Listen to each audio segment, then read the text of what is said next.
An abandoned dock said to be owned by a former water taxi company is causing a massive headache for sailors and paddlers down at Cherry Beach. As you can see here, the structure is completely blocking the club's ramp and causing a hazard.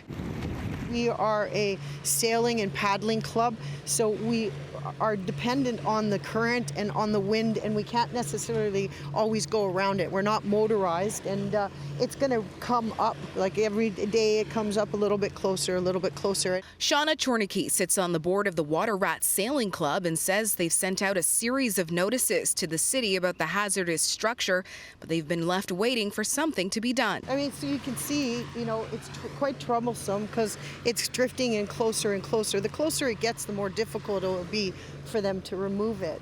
And you can see this parasailer guy right now, he needs enough stand room to be able to get his sail back up.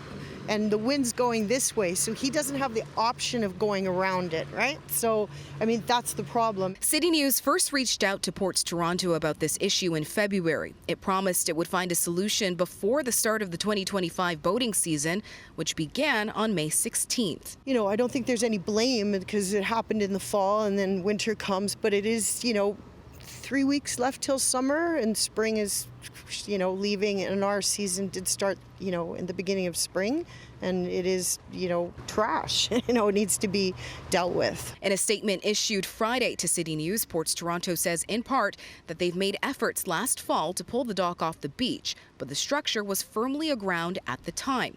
Since then, they've been in contact with the dock owner, who promised to remove the illegal structure from the Cherry Beach area before the beginning of the boating season. Ports Toronto says if that doesn't happen, quote, their failure to do so will result in Ports Toronto removing the structure as soon as operationally feasible. But people are getting frustrated. I know there's a lot of stuff happening right now, but this is just going to get more difficult to remove. And the summer's just a short little season. At Cherry Beach, Rhianne Campbell, City News.